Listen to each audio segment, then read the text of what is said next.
In this video, we will talk about net ionic reactions. So here we see 4 reactions involving lead 2 nitrate. So lead 2 nitrate in this test tube is reacting with sodium bromide, in test tube 2 sodium sulfate, test tube 3 sodium hydroxide, and finally in test tube 4 sodium carbonate.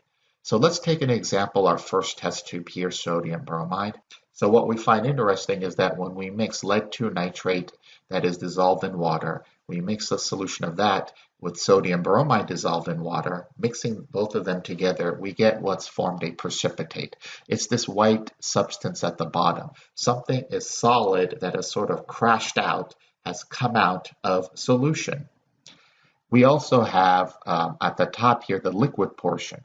The liquid portion is what is known as the supernatant. So the precipitate is the solid, the supernatant is the spectator ions dissolved in water that have remained in solution. So what is the identity of this white precipitate? So in order to do that and get our net ionic equation, we will need to utilize our solubility table. So let's do our first reaction here, which is lead 2 nitrate with sodium bromide. So as we know, all nitrates are soluble, so lead 2 nitrate is nothing more than lead plus 2 plus nitrate ion.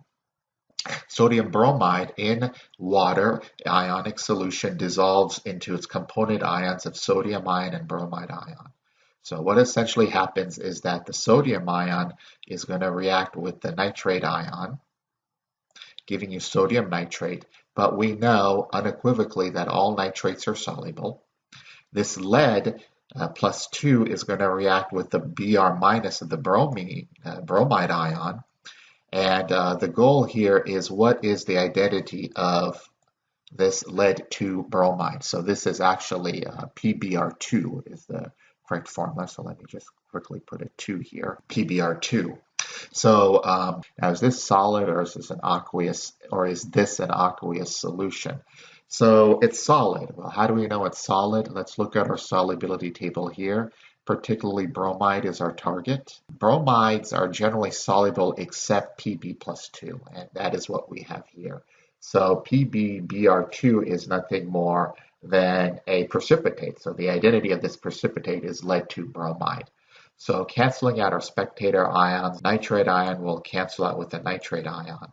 The sodium ion will cancel with the sodium ion. So these two come together and are insoluble. And the net ionic equation is Pb plus 2 Br minus gives you PbBr2, that is lead 2 bromide. Balance this equation. Okay, so you always want to balance your net ionic equation.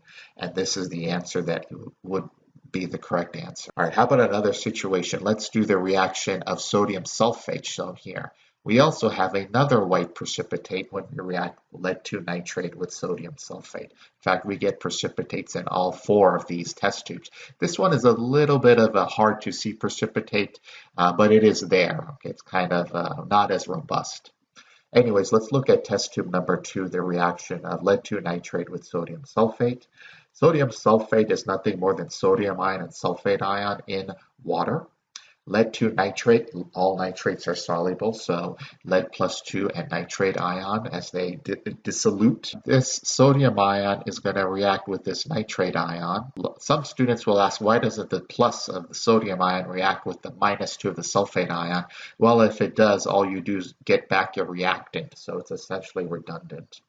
So the sodium ion, if we want to create a new product, the sodium ion will react with a nitrate ion. Again, all nitrates are soluble, so this is nothing more than sodium ion and nitrate ion. The question is, what is the the question is, when this Pb plus 2 reacts with this SO4 minus 2, what is the identity state of this lead 2 sulfate? Is it aqueous or is it solid? Well, let's go and consult our solubility table one more time. We see sulfates are generally soluble, but we have to go with the exception. And the exception here is just like in our previous example, is lead plus 2. Since lead plus 2 is reacting with sulfate, SO4 minus 2, these two will actually come out of solution and form a precipitate. So the identity of this white precipitate that you see here is lead 2 sulfate.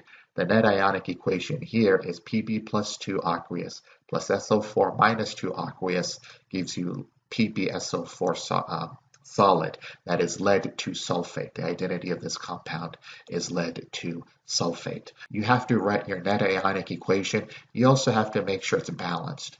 I also want to mention one important thing before closing this video, charge. Okay, so when you balance your net ionic equation, the reactant side is +2. This reactant here represents -2 because we have 2Br minus, so +2 and -2 is 0. And in the product side, we have no charge, it's 0. The same thing here, +2 in our reactant side with a -2 in our reactant side. They cancel each other out. +2 and -2 is 0 in the reactant side, and the product side, we don't see any charges, so it's 0. So the product side is 0, the reactant side is 0. A net ionic equation must also be balanced not only with the atoms, such as 2Br and with 2Br, balance that equation, but the charges also have to be balanced.